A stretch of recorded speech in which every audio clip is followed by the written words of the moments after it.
But we're also having a conversation in those moments around different flavors of what could be perceived as risk or failure. And I would argue that those flavors are things like there's reckless risk and failure, and there's strategic risk and failure. When failure occurs, are you ready for it? That's really the question, and making sure that you've got plans to bring the car back out of the ditch anytime it starts heading over there. It's Slackers, unscripted business insight from two lifelong builders. I'm Jonathan. And I'm Jaime, and we are here to show you how big ideas travel across industries. Consider it your weekly companion on a path to better work and a better way of working. In business, we love to say failure isn't an option, but that is total nonsense. Failure is always an option. It's the tuition you pay for doing meaningful work. Every founder, every creator, every leader faces the same moment, that edge where you have to decide, do we hit the gas or do we hold the line? Do we double down or do we pull back? And the truth is, there is no perfect data set, no guaranteed outcome. The only question that matters is, are we prepared for what happens next, regardless of whether it worked or if it didn't? Are we prepared for an array of outcomes? Because real leadership is not about avoiding risk. It's about getting smart with it. And just like art, it only counts if it might not work. So Jonathan, it's good to see you. Let's start right here. How do you approach knowing, in air quotes here, knowing when it's time to hit the gas, when it's worth taking that big swing, even though the outcome is uncertain? Well, the outcome is always uncertain. So at least you can go into it knowing that. If you're about to launch a product or release a version of a new thing or bring something out into the world that's never been there before or accelerate your marketing spend or whatever that may be, you're going to be faced with some challenges. It's easy to get too narrowly focused, which is we are planning for the biggest success possible and that's it. Or we're so worried that the biggest failure could happen that we're frozen because of it. And then, of course, there's everything in between. And a lot of what you're looking at is the impact of hitting the gas. So some of that is, how much gas do I even have? Like if I'm out of gas and it doesn't work, what happens? Is a rousing success a potential pitfall for me? Could I potentially generate too much sales? Can I potentially generate too much activity at one time that might cause my systems to fall down or something else? And the other being that, am I too worried that a negative response or, where I'm not sure if my team can handle it, or I'm not sure if my vendors or my partners can handle it. I'm not sure what the reception from my customers is going to be. And so I continue to wait and polish and then never put anything out there. And these are all difficult positions to be in. And a lot of times we tend to get focused on one. We get focused on the outcome that's most uncomfortable. And then we continue to kind of lean into that and try and think about, how do we avoid that from happening? And sometimes that just means doing nothing. And I think we can all agree that the easiest way to have no good thing happen is to do nothing. You might de-risk the downside, but you're also making no forward progress whatsoever. And so a lot of times when we're looking at this is going to be the combination of things is how much fuel do I have to go put into this effort that I'm going to do? When I hit the gas, how much fuel do I have? And am I willing to expend all of it to try and get to where I'm going? Or do I need to ration it in some way? So that's part of it.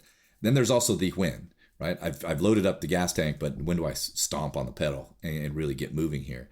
And that's another one where sometimes we can get a little too precious with the things that we create. And we look at it and we're like, this just isn't as good as I'd hoped, or it's just not testing where I'd want it to be, or it doesn't feel right for some reason. But this is another area where too is getting some external validation there can be really helpful, because we get so close to it that sometimes the thing that we're nitpicking over, another person doesn't even notice. And it wouldn't have mattered in a purchasing decision for them. They might be just as happy with what they bought. They might have been even as excited or more excited than you could have ever imagined with the thing that you created. Some of it is really measuring, like, are these real concerns? Are these valid concerns? If I sell 10,000 of these, am I going to tip my business over because it's too many? If I don't sell 10,000 of these, am I going to tip my business over because I spent all my fuel and I didn't sell enough things? Looking at it from the perspective of extremes can sometimes help you understand where the middle is. If I'm too successful, what does that mean? Like, what would it mean if I was too successful? What ways could that cause problems with the business? And then, if it falls completely flat and I head into nearly the worst case scenario, like, how bad is that really? Is it the company's dead? Is it that I just have to try again? Is it somewhere in the middle? And same thing with the big success. Is it recoverable? Like, is this a devastation event if things go this way? And part of it is just trying to continue to narrow those poles so that the worst possible result of a too many or too few is not catastrophe. It's you've whittled those away, and you're putting yourself now into a more narrow place which starts to feel a little more comfortable. Ideally, obviously, what you want is you want your negatives to feel more neutral and your positives to still be sky high, so that the worst thing that happens is a neutral result, and then every possible good case is in play. And those are the things that we try and position for. But in reality, if you're trying to figure out how do I get out and start moving forward, some of it's just narrowing the poles, bring those edges in a little bit, so that I'm not necessarily on the total moonshot, but I'm not dealing with my rocket exploding either. I'm like somewhere in the middle of I got off the ground, I got into space, I'm headed towards the moon. Yeah, maybe I have to circle around it a few times. Maybe I even have to come back home. But overall, I was in the middle there somewhere. And when it comes to how we view our companies, sometimes we have to be accepted, be able to accept the fact that a neutral to positive result in hedging for everything else is a feeling of preparedness in some ways. Where on the other hand, a lot of us in like the tech startup world or in any of these places where time to market is super, super critical, we tend to focus on the best possible thing. We're super optimistic. We know we built the right thing. We know we're solving the right problem. Let's just go. Put everything in the fuel tank, ignite that thing, and let's all charge ahead. Because we don't really think about a wildly positive outcome couldn't possibly hurt us. We will figure it out somehow. But planning for that's really, really, really important. And which way might these things go? And can I start whittling off at the edges a little bit so that the chance is that my shot goes downfield pretty much in the middle? I think it's worth doing a little bit of table setting, because what I love about when we get to come together and have these chats, and maybe anyone listening, you probably don't even know this stuff. We get together. Our goal, right, is to try to get together once a week and have a conversation that we hope, if we can do the job, ends up being an episode of this pod. What I really appreciate about our effort in that is that many times our conversations here are very much like sitting in therapy for me, having somebody in community that I can sit with and have a conversation about a variety of topics. In this case, as we kind of riff on why we want to talk about this today, it's kind of worth noting, at least from my point of view, that you are like actively dealing with this, with some of the stuff that you have on your plate right now. So without, disclosing things that are not okay to disclose and so on and so forth, I think what might be helpful is to expand a little bit about what you're kind of sitting with right now and try to set the table a little bit for this discussion. Because one, it's interesting to me just knowing that you are currently working through some of this stuff with the clients that you are actively working with. But two, it means that you also you have a front row seat at describing the cast of characters, the kind of dynamics that are around the table as this topic gets put in front of folks to discuss.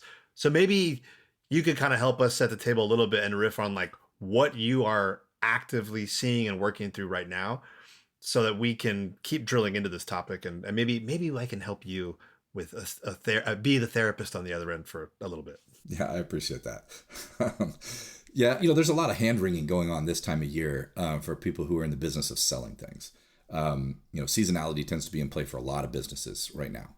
As we head out of the summer, people are kind of like aiming toward the holiday seasons. There's a lot of things that happen, in just e-commerce in general, and whether those are physical things or not, is that there tends to be kind of this seasonality focus. We've all Cyber Monday and Black Friday and all of these things. These retail holidays are looming with these various holiday seasons in front of us, and so there's always this press of being like, okay, if I have to buy media, if I'm in the business of buying media to go enable some of these sales, some of the seasonality, and take advantage of some of these things, there's a lot of schools of thought, right? Am I priming the pump? And for a couple of big swings that are going to happen between now and, let's say, Thanksgiving, is there new stuff that needs to come to market that nobody's ever seen before? And so there may be some risk of the fact that there's a newness combined with a market surge when you're putting your work out into the world, and it's at a time when everybody's hungry for it. You also have a more exposure. If it's not right, it's going to be wrong for more people than it otherwise would have been. You're looking at a peak buying season. You've got competition in the marketplace on the media side. You've got your own competitors and whatever they're going to do to line up against you, whether that's price promos or new products or whatever else it might be. And so there's a lot of these signals that you have to look at. And then you have your own organizations to look at. One of the things as we look at right now is that there's an opportunity for some seasonality bump, right? There is a Black Friday-ish shopping component to what's coming up in the season over the next, coming weeks, right? As we're recording this, we're heading into Q4. And so seasonality could be something that's very important. And one of the things with seasonality is it's seasonality. So when the season's over, that opportunity is gone. You've missed it. Now, this could also take shape in the form of, like trade shows and events and things, product launches and things that people do where you're marching toward a date that doesn't move. And your only option is to be somewhat flexible in order to hit the date.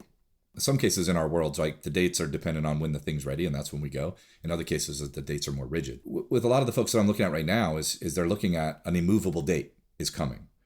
And it's a meaningful date in the sales world. And in some cases, this season, this buying season that's ahead of us, this Q4 buying season is, for a lot of industries, is maybe half or more of their whole revenue for the year. Happens all in these moments that are coming up in front of us here. So the anxiety is high, right? Plenty of hand wringing around, well, we can't sit on the sidelines during the biggest, season push there is, but also we don't want to take a giant swing and a miss either, because we don't, the chances of missing badly are exacerbated when there's more and more customers and more demand and product and inventory, all these things that you have to prepare for. And so it is that. It's trying to push those poles in and like, okay, well, complete catastrophe in a successful mode might look like I sold too much stuff. I don't have the ability to fill the orders. I'm going to have disappointed customers. I might have inferior product. There might be all these things that could happen if I have more sales than I know that I can handle. And that could be a devastating impact to the organization if that happens. I could also have the opposite. I could produce a whole bunch of stuff and I could take it to market and nobody wants it. And now I have all this product that I made that people don't want to buy for whatever reason. And that's just purely from like a product quality perspective, perhaps, or even the marketing effort. You have to really kind of look at, where's the point where the bad is neutralized? That means I'm in the game. I'm not sitting in the sidelines on a big seasonal push and then hoping for something good to happen. It's not. That is a guaranteed bad outcome. You're like, all right, we can't go that route. So that means we're in the game. So we are stepping forward into this season. Okay, great. So now I'm in motion, right? I've got off the sidelines. I'm not saying that we're going to sit out. We are going. Then you have to start looking at, well, what are my dependencies on this, right? Well, okay, I have a finite amount of budget to spend. Okay, that's important to know, right? Because you don't want to spend all your marketing before the actual season starts to happen. But you also don't want to be sitting there with all your powder dry in the moment that Black Friday rolls in and you haven't warmed the crowd up in a way, right? And so there's balance there. I have to allocate my budget in a smart enough way so that by the time I'm ready to kind of maximize my sales, I have enough dry powder to do it. And then I'm not sitting here with a big bag of marketing budget in the middle of December when nobody's buying anything anymore. So there's a lot of orchestration there, and you have to go to the people you trust for that too. But then the next is the customer experience piece of this, which is, how do I make sure that when I bring this out, that I'm positioning myself for the best opportunity for success? And what I mean by that is sometimes it's very easy for us to focus on things that may not matter to our customers in a significant way. It's just not what we like. It's not perfect. I want to polish this corner of this thing a little bit more. But I might be doing it at the expense of something that does matter to my customers. Meaning my prioritization is a little out of whack because I'm either too close to it or I'm not looking at it through the customer lens. And in my most precious moments between now and when I'm going to bring this to the market, I have to be focused on the right things. And the right things are the things that are going to matter most to my customers. So that if I stumble a little bit or I don't put my marketing exactly the right place or I don't have all of my corners aren't as polished as they can possibly be, that my customer is still going to feel like that solved my problem. That did what I needed it to do. I'm pretty happy with what I got.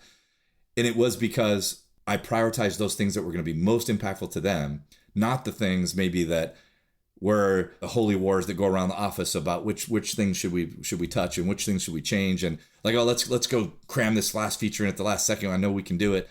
That's when you have to be the most rigorous in vetting your priorities against your customer needs, because at this moment you're about to spend maybe a tremendous amount of your resources in a very critical amount of time where that date's not going to move.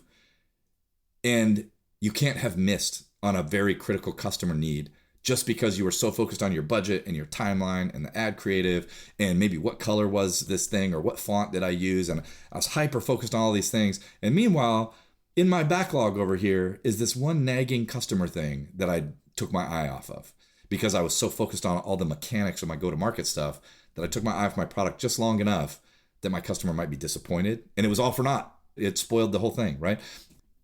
coming back around to that would be that if you're polishing, make sure your product is ready for your customer experience. Once you hit the gas, you can't be pushing something that's deficient just because a holiday season is upon you. Right? You really have to do your best to make sure that that product is ready, even though, the same resources applying a font are not necessarily the same resources, executing the web development or whatever else it might be, that we might be having enough resources to do these things. In almost all cases, we're resource constrained. Every organization is resource constrained, especially when we're going to go launch something or hit the gas on a marketing budget. Everybody's busy. And that's the worst possible time to take your eye off of the customer experience in that moment, because you might get it all right and then put the wrong thing in the market, or have the thing that's just not quite the right thing, hasn't been polished for the customer. And it didn't matter that you had all your marketing stuff right, is that you ended up being quite successful in giving a subpar product to a customer at the buying season. And that's where we kind of tend to wrench on, is making sure that's is if the customer experience is tight and we've done as much as we can here, and we can't sit on the sidelines during a buying season, then let's get that ready, and then let's build the best possible go-to-market plan we can, knowing that we don't want to spend it all on day one. We don't want to spend it all on the last day either, and that we've got to allocate our budget enough that we can, and be willing to react to, this is starting to work a little better than we thought, or this is not working as well as we thought. But the whole time knowing that we did the best we could on the product side. Now it's all about customer messaging and customer journey to get that right. Some of what I'm hearing, and you taking me through all that, and thank you for taking me through all that, it certainly reminds me of really core tenets, regardless of what kind of work someone is doing. If they are showing up as either a leader or a builder, an entrepreneur, an artist, a solopreneur, trying to build and deliver meaningful work, in the world today, and trying to do quality work and make an impact with their work, going all the way kind of to the top of this theme for the episode of, you hear people say all the time, in business, failure is not an option. And what we're kind of posing out of the gates is, of course it's an option. Of course it's an option. In fact, work that matters, that's one of the ways you can filter for work that matters, is that it might not work. That's a great filtering mechanism to figure out, first and foremost, if it's worth doing in the first place. Many times, average work, may not come along with that level of risk. So it's kind of a good thing if you're sitting around a table and a lot of people are going, oh man, we're real concerned about what just might blow this whole thing up. That's probably a good thing. At least it's worth noting that probably means you're on the right track when it comes to building and delivering and being focused on doing meaningful work. But you said something at the top of your piece, which I think is helpful for almost anyone kind of wrestling with that overall theme of just, am I going to stay on the sidelines or am I going to get in the game? And that's a deadline. The time of the year certainly helps in this instance to force you off the sideline, because you have something on the calendar that says, I have to do this by this point. So it's just kind of worth reminding ourselves, even as creatives. I mean, I had that conversation with creatives all the time, whether it's a musician, it's a podcaster, it's an artist, a craftsman, is self-imposed deadlines are really helpful in helping you kind of push through that discomfort of, am I ready to ship the work? Am I ready to hit publish? Am I ready to hit send? Because we've said, again, from the top here, there is no perfect time. We all have to kind of say that out loud. If we're in a group, we have to say it to each other. We have to nod up and down and go, right? We all acknowledge there's no perfect time, but we're also having a conversation in those moments around different flavors of what could be perceived as risk or failure. And I would argue that those flavors are things like, there's reckless risk and failure, and there's strategic risk and failure. And maybe the best we can do is to try to err on the side of, well, are we being strategic? Are we thinking critically about what may or may not happen next in this particular moment? If what we're really debating is it time to put our work into the world, and is it time to pour some gas on it to make it travel? If we can do that, I hope people on the other end are going, that might be all the information you get. That might be as much of a North Star as you're going to get as far as a signal that says, yeah, it's time to get in the game, and it's time to hit publish, and it's time to maybe, pour some gas on it. Is we're never going to take risk and failure off the board entirely. In fact, it's a necessary component, but we just got to make sure that we're being thoughtful and strategic around the type of risk and failure that we're imagining either happening or we can perhaps, see as a potential outcome versus just being flat out reckless. And I don't think anybody, is going to advocate for being reckless with how we think. But that kind of critical thinking element, the ability to distinguish between those two types, I hear you mention that as you're talking about, one, the deadline of the calendar saying we've decided to get in the game, so that's going to happen. And two, okay, well now we've decided to get in the game and we're all on that same page. Let's acknowledge that being strategic with how we think about our immediate moves that we need to make, all the way through the moves that will carry us through the timeline that we're looking at here. The best we can probably do is be critical thinkers around areas of our business or our work or our art that need the most attention from us for real, not just the area I can kind of hide, which is that polishing piece, right? And you kind of mentioned, let's make sure we don't ignore this really critical piece of like the customer experience because everyone around the table just felt more comfortable shining the object a little bit more. I guess that's maybe my way of flagging. That's a very real dynamic that I've seen materialize many, many times. After you kind of go through step one of, I agree to get in the game. Step two is, well, then where do I put that energy right now to go do something? There is a tendency at times that I think all of us have to be mindful of, which is to let our energy be quickly diverted into the thing that is just another kind of version of hiding from doing the meaningful work, which is maybe polishing a little bit more than we have to. So you kind of need people sitting around the table, or if it's just you by yourself, thinking about, okay, well, now am I really being clear-eyed around the priorities into how we are going to bring this work into the world in a way that is focused on the customer's experience and looking through the customer's lens. Let's just try to push back a little bit on our tendency to want to polish at this time because we've decided to publish the work. So maybe we have to combat that anxiety of, oh, it makes me a little bit anxious if the buttons aren't shiny enough, or the blue isn't blue enough, or the copy needs to be tweaked a few more times, right? That's an area where I feel like we all have to actively push back on once you've made that initial decision to get in the game. So I guess maybe that's my argument for saying, well, step two is, are you really putting yourself in the shoes of the customer? Are you really being clear-eyed around trying to see the world and strategically empathize with what your customers or the people you seek to serve are trying to accomplish with your thing, your product, your service, your art? And that exercise is probably more critical than ever in that moment when you're on the precipice of like hitting the gas, pouring gas on the thing to really make it go. Is you have to just be relentless with the customer experience first, because maybe our innate tendency is to just keep polishing our thing to tweak and refine or whatever, because that's actually kind of another comfortable place for us to hide. That feels like an experience I've had. I don't know if that resonates with you at all, or if you've felt similar things. Yeah, I think the deadline piece is important, right? Where you talk about whether the market's going to put a deadline on you or you're going to put one on yourself. The other thing that gets important when we have a deadline is it really forces us to address the scope of our work. When I'm evaluating the scope with a definition, what is it that I'm actually bringing to market? We typically stack rank those things. These are all the features. These are all the experiences that I'm going to put into this. And as the deadline gets closer, you have to kind of resist the urge to do the work in a mediocre way in order to get it done quickly. So if you're going to continue to do good work and addressing the most important things for your customer, you might end up having to remove some things in order to get to market.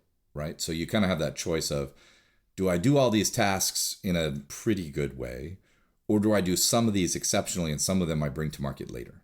Like that sometimes is the way you have to look at some of this. I think that can be a very important thing when you have that deadline, is it gives you some focus to say, well, sure, if I slip the date, a week or a month or a year into the future, I'll have more time to work on this. But is that really the problem? Some of it might be that, I'm bringing a solution to something to the marketplace. To your point, it's a crutch sometimes to be like, we'll just move the date out. We'll just keep moving the date out because eventually we'll get there. But what that tends to do is it just normalizes pushing the date out. It normalizes let's just keep grinding away on this one thing that we've maybe identified, or this handful of things. Now, that's not to say that you should launch a product that's not ready. Right? Like if you're about to bring something to market and it is not going to be received well by your customers that you've identified, there's no other option in some cases, right? If you're about to bring a 1-star experience to the marketplace and you know it, you can't just make the bet because it's Black Friday. So, I mean, selling a whole bunch of terrible things is not the best option, right? You still have to be, intellectually honest with yourself about where you are. But in most cases, when we're getting close to that, and this is what we're talking about, is like, I'm close. Is it time to hit the gas? We wouldn't be saying this if we had just started a project. Is it time to hit the gas? Well, yeah, it might be time to hit the gas on finishing the work, but it's not time to hit the gas on taking your product to market in a really big way and all the bells and whistles and fireworks and, all the stuff. I think what we're really looking at here is I'm on the edge. My work is almost complete. And I'm trying to figure out at what point do I reveal this to my buying public and do I put real resources behind it? And so I'm in that moment of like nearly done. And I do think that that's different, right? Like when I'm looking at something that's nearly complete, I'm on my 4th draft of my book. I'm on a painting that's already hung up on a wall somewhere. I've got an album that all my friends have heard a few times. It's in that moment where I'm like, but is it good enough, right? Like, is it good enough for all these people that I'm creating it for? And that, I think, is the different challenge, right? Because sometimes as creators, we also have to put a little separation between the thing we've made, because we may not even know that it's already delightful to the customers that are about to have it. And yet we're still holding it super close to us because it's not exactly the thing that we had hoped we made, or it's not making us feel yet the way we'd hoped it would feel at this moment, right? That it's like, oh, I've built the thing. It's the most amazing thing. I feel so good inside for doing this. Most of us who create things have that twinge of anxiety at the end when you're like, but is it as good and as exciting and as fun and as cool as all the things I thought that it was? Because as I stare at it in this moment, getting ready to give it to the world, I'm questioning if it's that thing. That piece of it is another part that is really important as organizations, because we have to figure out a way to validate some of that. Like, did I really build the right thing? Is the market ready for this? Would I really bet my whole company on the fact that this is going to be successful? Some of us, those are the decisions we're making, right? Where it's like, well, all right, I've got this much budget left, which is literally all the cash I have in my organization. And that's going to be my marketing budget. And that's going to produce all these sales. And we're going to be off to the races after that. And things are going to be amazing. And while, yes, we have to have that level of optimism, we also have to find ways to get comfortable with the fact that this is the right product. And by marketing this product, I'm telling customers it's the right product and it is solving their problem. I need that validation. And, whether it's some initial testing or some initial feedback or whatever it may be, is that standing right on the edge of having a product that is mostly complete and having the guts to get behind it and launch it to the world. It takes real courage, but also you have to run that final set of exercises, which is, what are really the most likely outcomes here? And yeah, there's going to be stuff on the fringes. A slightly poor outcome could go this way and a slightly positive outcome could go this way. And a lot of that launch is not should we do it, but is what do I do next? So I took the step, I put out the thing, and now I have to be ready for whatever I see, right? Like, oh, wait, the customers didn't understand a thing. We messaged it wrong. Change the messaging. We got to get this right. Or, all the customers that are coming from Instagram are doing great. The customers coming from TikTok are doing terrible. What's wrong? What did we do? Like, why isn't that working? Like, be ready to go look at all of these pieces and course correct along the way. It is a lot more about being ready for any of those potential outcomes so that your plan is already ready to be enacted, right? When you see like, oh, the car's going to the left, pull out our playbook for a car drifts to the left and let's get this thing back in the right direction. And that's where your team needs to be like, we all feel like we've got a good playbook now. We all know the potential outcomes and what we do in case those things happen and we want to change the direction, because we don't want to get surprised in the marketplace either, right? So we held this thing, very precious thing that we made. We finally got the courage to show it to the world. If we didn't plan for those various outcomes, the last thing we want is to be shocked by whatever happened next and not have a plan. I have no playbook for this outcome. And so we're caught flat-footed. And now we really are in trouble. Like, this is a bad spot to be. And I think that's how you hedge your bet. One is get the courage to bring it out, get whatever validation you need. Don't hang on to it so close because the last bits of editing of your book just don't feel quite right. Your customers may be super stoked that this is about to happen, but you also can't be blind to the fact that there's other outcomes out there. Failure is an option. When failure occurs, are you ready for it? That's really the question, and making sure that you've got plans to bring the car back out of the ditch anytime it starts heading over there. I love that because, I was posing at the top of this using using the potential for failure to be a filtering mechanism for your ideas or your work. And if we acknowledge that failure is a potential outcome, that's a great way to filter the ideas and the projects and the work that are probably worth doing.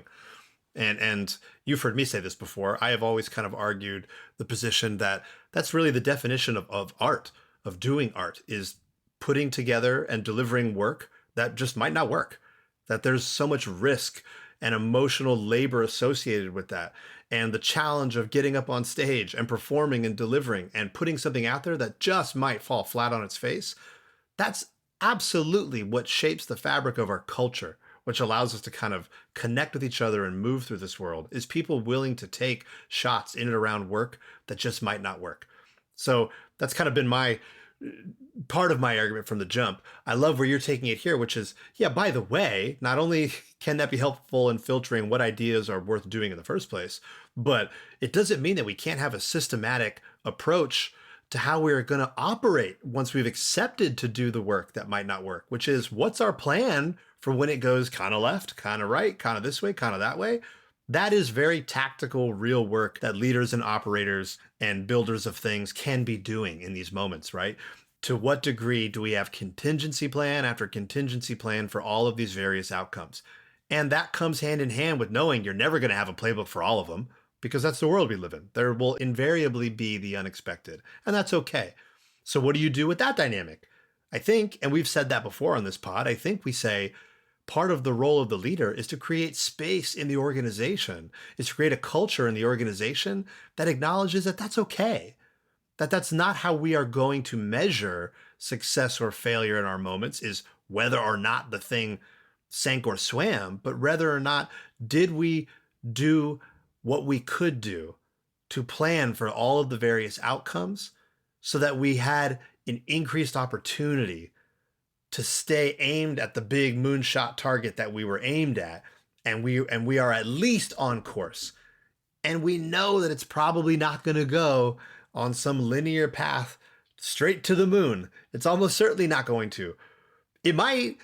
Are we prepared for that? There's a question. But it also might not. What are we going to do when it doesn't, to your point? And I guess I'm kind of adding to that. Is the organization built to be comfortable holding that kind of tension in the organization, where people aren't going to lose their minds, right? Where the organization has said, it's going to be okay, folks, because we've purposely designed our teams and this place to be able to handle that kind of situation.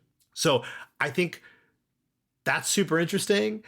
And I also think there's an interesting bit of humanity that's rolled up into that as well, because it's not dramatically different, to your point about kind of like the last mile. We embark on the journey of putting something into the world, feeling the emotional pains of, can I do it? Is it right? Is the timing right for me to bring this thing into the world? So it starts from a point of view where there's certainly emotions wrapped up. But when you're on that last little bit, the last mile, it's opening night and you're backstage and the curtains get ready to go up. All of those emotions come right up to the surface acutely, right alongside with all the planning and everything. So it's very normal and expected, and it's what makes us human to experience that bundle of emotions right before the curtain goes up and we're supposed to go out and walk out there and say our lines and do it. So that's okay.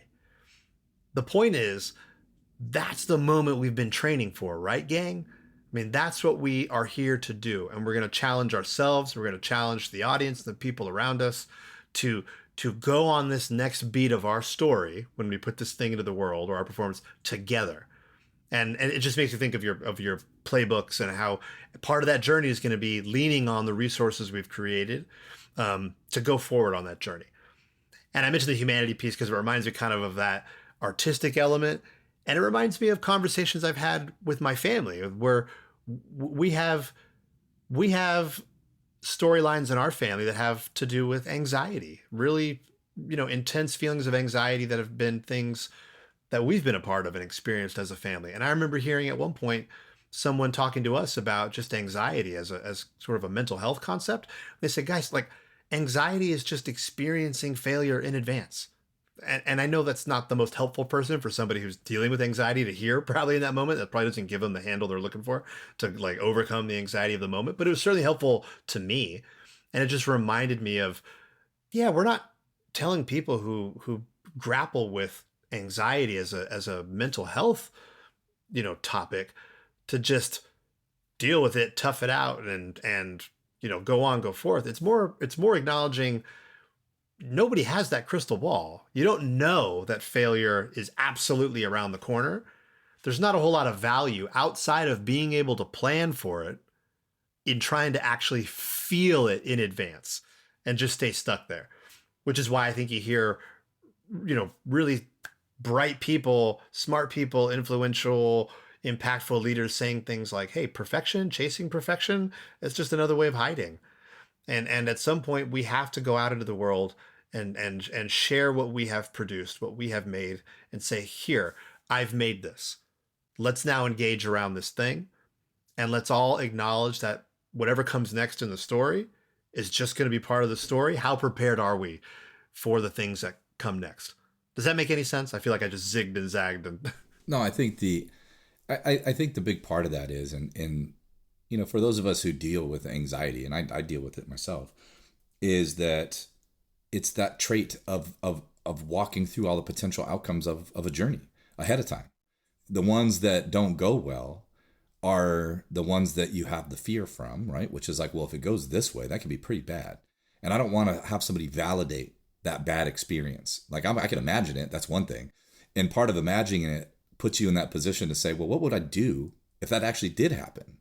Like, what if I did walk out on stage and forgot exactly what I was going to do? Like, how am I going to handle that? So sometimes we have these fears where we don't play it all the way through, of being like, I'm afraid that this bad thing can happen. Okay, well, what if it did? Then what? Like, what would you do, right? Like in some cases, the most crippling forms of anxiety are you don't know what you would do. Is that that the bad thing is so distracting that you haven't really got a plan for what would you do if it did happen. In a lot of cases, when we're talking about launching and fueling and pushing something into market, we do have that nagging fear of a bad thing happening.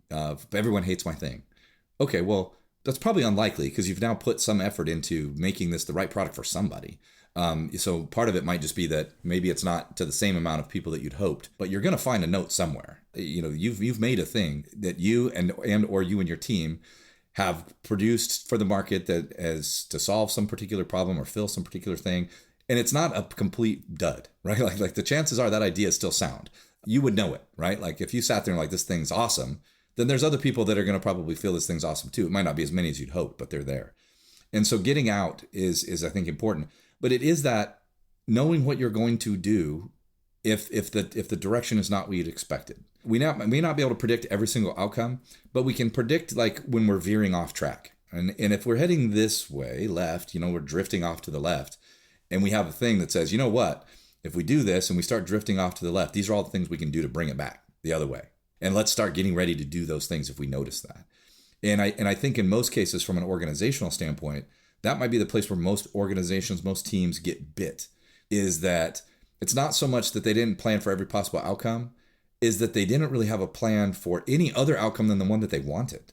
I'm going to market and this thing's going to happen. I'm going to have the number one movie in the country this weekend. I'm going to have the top selling book. I'm going to have the biggest selling album. I'm going to have the highest selling product that there's ever been. And I'm going to put all this weight and the press is going to go crazy. And man, it's going to be amazing. And we are shooting for the moon, and not only going to land there, we're going to build condos and everything when we get there. And then things don't go that way. And the feeling at first is we failed, right? And this goes back to the failure being an option. In that particular case, if your view of failure is either like, I pull this off in the best possible way or I failed, is that not only is failure an option, failure is the most likely outcome of that scenario, right? If that's how you determine what failure is. I think that redefining that in the sense of, failure is your rocket exploded and everybody's gone. And in those of us, there's companies where you might be in a situation where that's your bet. We're betting when I push this button that we're going to launch the rocket and not blow it up. And if it blows up, that's it. We're done.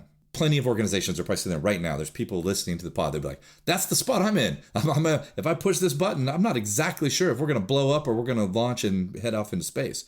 And those things are scary. And that's obviously what you want to minimize, right? You want to minimize the chance of the worst possible outcome happening, where failure, true failure, right? No, I don't have a job. My company's out of business. All the people that work for me don't have a job. We've created this terrible situation. Like, that's failure, right? And so when we say failure is not an option, the worst possible outcome cannot be We have to hedge against that in every possible way. But we also can't define it in such that if we don't have the dead on bullseye, then we failed, because it's the least likely outcome is that we're, to keep that analogy going, I'm firing an arrow from 1,000 yards away. Yeah, I might hit the bullseye dead on, but I'm probably not, right? So I need to know what happens if that's not where it's headed. And if my team's not ready, if I'm not ready, if leadership's not ready, if the organization isn't ready, and all we're doing is just crossing our fingers, being like, we're going to push the button. Maybe we blow up. I don't know. We'll see what happens, right? Is you need to know, like, we're not going to blow up when we push the button. We've taken that out. Like, that's not even possible anymore. Push the button, we're going to take off. Where we land after that, we'll have to figure it out. We might have to adjust the thrusters and do all the things and get the duct tape and all the other stuff that makes it possible for you to get home. But we've prepared ourselves in a way that that's possible. When you line up for that, taking catastrophe off the table is the next thing is just be prepared. Know what to do next and do it as quickly as you can.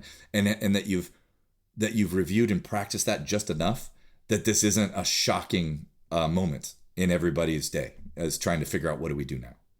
That is an incredibly important distinction from my seat as we talk about this topic, which is to what degree as leaders and the people who are maybe managing teams and faced with these types of questions, have we really done the exercise of being totally clear-eyed and sober around what catastrophe looks like? Like, truly, if we look at what failure is, we have to be real honest and say out loud, what are the four corners of the worst possible outcome we can imagine? Because I know something that gets wrapped up in this topic is the responsibility that leaders carry when they look at their teams. Nobody wants to do work and put work out into the world that means people are going to lose their jobs, that a company's going to fall over, that suddenly everybody's unemployed and the whole thing blows up. I mean, yes, that's a potential outcome, perhaps. Is that really what we're talking about, folks? If we were looking around the table talking about our big holiday campaign, are we really talking about that? It's worth saying out loud, not necessarily because intellectually the people we're working with don't understand intellectually that that's probably not the outcome. That could be the worst possible scenario, but it's a human component of how we think, because we literally have thousands of years of evolutionary history stacked on us that says, look, taking risks is akin to going out at night away from the campfire where I might get eaten by a saber-tooth tiger or whatever, or like cast out by the tribe. Like, risk is scary because I might be dead. So our lizard brain that still fires for all of us is in there with centuries of programming that says, by the way, if this campaign doesn't work and the register doesn't ring, that's 2 breaths away from I'm dead. Like, that's going on in there. So we have to always combat that to some degree. Again, not because I think the people around us are thinking that at a cerebral level that that's happening, but it's mixed in that stew somewhere. So there is a lot of value, to your point, around, let's just say out loud what catastrophe looks like. Is that what we're really facing? Are we truly looking that in the eye with this exercise, this go button we're about to hit? Does that really put us on the hook to potentially blow the whole thing up? Yes or no? If it's no, okay, let's talk about that one. Because what happens in that moment, right, is you breathe a little bit of comfort into the room, into the conversation. Because even if people don't know it consciously top of mind, that subconscious lizard brain is running in everybody's head going, I don't know, I might be dead. I might lose the house. Like, that's somewhere in there. So there's a lot of value in that. Something that it made me think of, and I wonder what you would think about this. I think, well, I was about to say that maybe it's an anomaly, but I don't know if it's an anomaly. I know I have experienced, not all the time, but at times, almost like the other end of the pole, where you do put kind of moonshot projects on the board for the team and say, go hit this. What I'm asking for, what's being asked of us from on high, is to pull off a miracle. And by the way, last time we were asked to pull off a miracle, we did it. And by the way, the time before that we were asked to pull off a miracle, we also did it. So there's been times I've experienced where you find yourself among teams where the leadership layer has continuously asked for miracles. And they've asked for it through that lens of that failure is not an option. And the team actually delivers. And you hit that mark and you go, holy hell, how did you pull that off? In hindsight, it seems impossible, but you did it. And so suddenly pulling off miracles, pulling off moonshots becomes the norm, becomes the expectation. And what I think I've experienced as an interesting puzzle is, how do you, if you find yourself in a situation like that, I guess two questions. One, have you ever experienced anything like that? Almost like the inverse of, you deliver moonshots and that just becomes the expectation from leadership. And if you've ever experienced that, how do you recalibrate? How do you sort of wean somebody off of the crack pipe of, every time I make a moonshot ask, they deliver, so therefore that's the only thing I'm going to ask for forever? Because what I've seen as the consequence of that is, oh my God, do you just blow bullet holes all through the culture and the team and the energy and the capacity and the spirit that anybody on those types of teams actually have to go do that work. I mean, that's like literally squeezing every last drop of everything from everyone. And that is not, I've never seen that be sustainable. So somewhere in there is that question of, how do you recalibrate for repeated success with repeated moonshots? I think part of that is, you use the term miracle and moonshots in there, right? And both are started out to be things that are unlikely, that may or may not materialize. And so some of it is, so then how did it happen, right? Which is when you say, yeah, I'm asking for a moonshot or a miracle, and you did it. And then I asked for it again and you did it. So, okay, so how are you doing it? And it could be that it's either some ruthless prioritization, right? Which is like, all right, we use the same amount of resources and the same amount of time. We just allocated those to the moonshot. We just forsake all other things. Okay, if we got to get to the moon, we got to get to the moon. I'm not going to get you to Vegas and Miami and New York this month. You know, like, we're going to the moon. Like, that's what we're doing. So we set everything else aside. So in some ways, I think leadership, effective leadership, can say, hey team, we're clearing the deck. We're shooting for the moon. I don't want you doing anything else. Meaning, I don't want you working nights and weekends. I don't necessarily need you working 24 hours a day. But when you're working on this, because this is the thing that matters. To me, that could be focus, right? Which is like, we're going to focus on this thing. We're going to do the best possible version of this that we can. Let's go. That might be repeatable, right? Because it says, we're going to focus the team. We're going to go do this. Now, the way you presented it, I think the way most of us have experienced this is, I want you to get to the moon, but I also still want you to do all the other stuff too. The fact that we're shooting for the moon is cool, but it's not the only thing we're doing. And I'm not giving up those trips to Vegas and Miami and New York. You got to do those too. Like, it's moonshot and. Now, moonshot and is way harder to repeat, right? Because that means you're running at a pace that's not sustainable. You might be able to get there. You might even be able to get there again. But at some point, you're going to burn out, right? The same team won't be able to keep doing it anymore. And the reality is, it means that you've probably lost focus if that's what you're doing, right? If you're burning your team out chasing moonshots and keeping all of the things in play, then you're probably burning your team out, and it's eventually going to fall down, right? People are going to burn out. You know, I would also argue that there's leaders out there that would look at this and say, if I ask you for a miracle multiple times and you keep delivering me miracles, then they're not miracles. This is what you're capable of doing, right? Like, this is not, it's not luck anymore. It's not, a miracle, odds were against us. Somehow we pulled it off. That's actually what you are capable of doing. I do think that there's leaders that look for that. Where is my edge?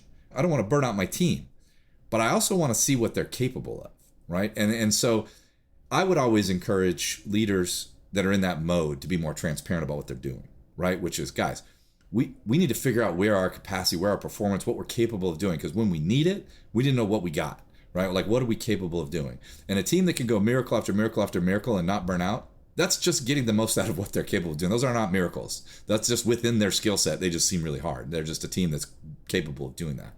And that's where I think we always have to kind of take a look at this, which is that as a leader, am I asking my team to go far beyond what's reasonable for too long?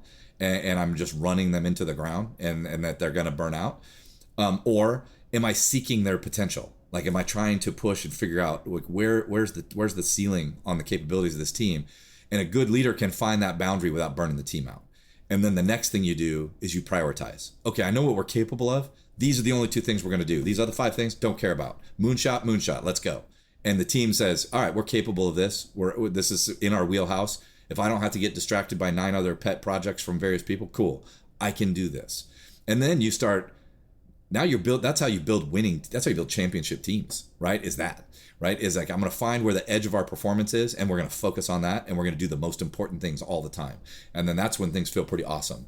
It's when you feel like you're chasing shiny things constantly, and the only way to ever deliver on a shiny thing is to nearly kill yourself trying to do it. That's not sustainable. And it has to be called out on both sides. And there has to be a plan for, unless I really don't care about the team and my organization and my people. And if I'm a leader that views my people as being indispensable, first of all, not a great place. You don't want to be there anyway. But those are the only people that are doing that. They're just like, next man up. I'll burn half of these guys out. We'll bring a new half of people in, and we'll just keep going. And if you are in an organization like that, get out. I can't tell you how fun the last 30 seconds of listening to you kind of run through that was from my point of view, because it sort of started gluing together some of the dots I've heard in this conversation into what feels like a framework for creating conditions in an organization, or maybe just in your own head if you are a party of one and you're a builder, a solopreneur trying to just do something on your own. But the framework for how we can all kind of live as we wrestle with the potential for failure or undesirable outcomes with our work and bringing our work and our projects and our ideas into the world. How can we operate within a strategically appropriate framework to do our best work? And I've heard us now say things like, hey, deadlines are helpful, self-imposed deadlines if they have to be. But deadlines, that drives an enormous, piece of the puzzle, because that kind of takes you from the sideline maybe to just deciding to get into the game. 2, of course, failure is an outcome. Embrace it. Think of it as a filtering mechanism for your ideas, right? But also think of it as, something that if we are only defining the win as the uber outcome, then that's incredibly short-sighted. So failure is always going to be an option. That's okay. We're going to design for it. We're going to budget for it. We're going to leave room for it. And one of the things we're going to do to prepare for it is think about the contingency plans, the playbooks that we might be able to put in place for if this thing happens versus this thing happens, the win, the loss, the whatever the variable is. We've got a few playbooks. We've done that. The thing you were just talking about right now, which I'm piling on to that framework, is the value of transparency in approaching managing teams, people, or even yourself in your old time to hit stretch goals, right? I'm going to the gym today because I'm gonna try to max out today. I'm gonna try to find what my ceiling is. Maybe it's not what I thought it was. And as leaders, if that's really what you're using some of these exercises for, the moonshots or whatever, to recalibrate your team's capacity, or to kind of hold up a mirror in front of your team and say, hey guys, I know we've been kind of operating at this altitude. I have a strong sense that we could be operating at this altitude. I mean, that may very well be true, and that's great, but transparency is key. If that's really going to be a potentially successful experience for all parties involved in that, is the leadership layer going, and by the way, this is why we're doing it, because I suspect that our reach might be able to exceed our grasp, type of thing. I mean, that's super valuable. So I don't know. I guess I'm sort of swirling that around in my head right now in this stew of, again, we find ourselves on this pod talking about building culture and talking about building the conditions and the space, whether it's in organizations or it's in our own head as we sit in front of our laptop or our computer, to go through these beats emotionally and intellectually as an operationally minded individual or group of people. And it just reminds me again of how hard that really is to create those conditions to do that kind of work. It underscores, once again, the value of culture in a team or an organization as an incredibly valuable ingredient. And this just highlights that for me one more time in listening to you talk about that last piece. The expectations leadership may or may not put on their teams for a variety of reasons, and the outcomes. I realize that's a bit of a sort of nebulous way to kind of land that thought, but that's what's kicking around in my head right now, is it starts to feel a little bit like a framework for how to operate. And maybe it even goes, and I guess maybe that's a question for you then. If we kind of just went through all that right now, does anything about that sort of a framework, like the deadlines beats No, we understand that failure is an option meets, hey, we're being transparent with our team members about when we really are going to push ourselves and try to, exceed our grasp. Does any of that, as it flows back to you and what is on your plate right now with some of your clients today, does that have any value? Does that sort of take you to a different place with a conversation you might go back to those folks and have after you and I have chatted here today? Does that influence any of that stuff? Yeah, I think the big part there is this idea of just being able to kind of understand your potential outcomes and really tease that out, because it's very easy to get caught up in if the best possible thing didn't happen, then we failed. And it's a debilitating thing to feel that way. And it's also, it's a discredit really to all the work that you did to get there in the first place, right? And I know sometimes we have a tendency to kind of pull back into sports sometimes, but I'm a big basketball fan. There's 30 teams in the NBA. 29 of them don't win the championship every year. They are not all failures. This is just not how it works, right? And so we have to kind of get in and out of that mode of like this zero-sum type of approach where it's like, if you don't win it all, then you lost. And that's just not the world that most of us live in. Now, I'm very open to the fact that some of us and some of you who are listening will be like, no, I'm actually in that mode right now. Like, it is do or die. Sure, that can happen, right? And that's where we talked about, if failure really is failure, it is catastrophe. It is your last swing at the plate, and that's all you got. Then yes, you got to position yourself for the best possible move, and you go for it, knowing that the worst possible thing could happen. But in that case, that's usually a moment of desperation for other things that have happened prior to that, and you're hoping for kind of a Hail Mary to get yourself out of a situation. In most cases, we are somewhere in the middle. The result that wasn't what we wanted is far from failure.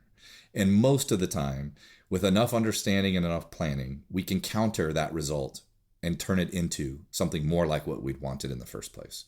And that's just being prepared, understanding the potential outcomes, prioritizing the work that we've got and the resources that we have, so that we're always focused on whatever that most important thing would be, which does go to the conversation we had about, being asked to do maybe what seems like a lot. Is the idea of like, well, where's the potential then? If we don't know where our ceiling is, then we have a very difficult time kind of planning for success, because we're not sure where our limits are, right? Like, if we know our limits, then we can kind of, not that we're running the whole team at the red line all the time, but we have to know where that is, right? Because if we don't, we just burn the engine up. Like, that's what, if you had no red line and you didn't even know what that was, you'd be driving around 10,000 RPM all the time till your engine exploded. And that's what a lot of leaders do in their organization without knowing it. They're just running around without any kind of governor, because they don't know that they're way past the limits of where their team is, and their team is suffering and they're burning out. So yes, I think the right amount of communication, the right amount of transparency around what the expectations are and why you're doing things, is that if we understand where our limits are, we can make sure we don't exceed them for longer than we're capable of. But then also the other piece to that is we're properly defining success and failure, because success is a very wide range of didn't die, right? Like, I walked away from the campfire. I want to come back. I got some scratches. I ran into a tree. I didn't get eaten by the saber-toothed tiger, which was the worst outcome potentially. But maybe other bad things happened, and okay, right? There's contingency plans for those things so that we can try again. And that's really where we are, I think, is that you're at that moment where it's time to go. And you have to weigh what sitting on the sidelines really means. And that if I take that step forward and I'm in the game, if I understand truly what catastrophe is and can carve that out as an avoidable thing, then everything else is a correctable path that I can address, as long as I'm kind of ready for it and my team's ready for it and everybody understands what the expectations are and where the various levers are. Like, where, whether it's cash or it's cost of the operations of the business or my margin or whatever else, there's all these various levers, but we navigate around those. And having a plan to do it with a team we trust, leadership that's transparent with us, and that teammates that we all kind of generally understand where our ceiling's at, chances are we're going to have a pretty good day when we do that. Man, I think that's exactly right. So maybe failure is not something to avoid. In fact, you can't avoid it, right? And it's something to budget for, to make space for, to plan for. Yeah, or at least within yourself and your organization and the people you work with, make sure you know what failure really is. Right. Failure is getting eaten by the saber-toothed tiger. You failed, right? That's it. You have no more chances. And there are businesses in that mode. So understand if that's what your failure is. But for most of us, we consider failure to be anything other than what we hope something will happen. And in that window, failure is kind of expected. Like that's something other than the best we could hope for every day is probably going to happen. And so you can either say, I'm going to redefine that as being something that's not failure, or I'm going to completely accept that failure to obtain the best possible outcome is okay. Yep. And in fact, I would throw on that pile of, if you wanted to add a maybe more practical concern for somebody who's contemplating how we close that last mile on the precipice of shipping the work, delivering, putting my thing out of the world, and maybe pouring some gas on it, is you are almost certainly going to lose ground, perhaps lose position, perhaps find yourself being lapped by someone else or some other entity or organization that's more comfortable with this muscle, because that's going on in parallel. 100%. Man, I think that's it. Brother, I appreciate your time as always.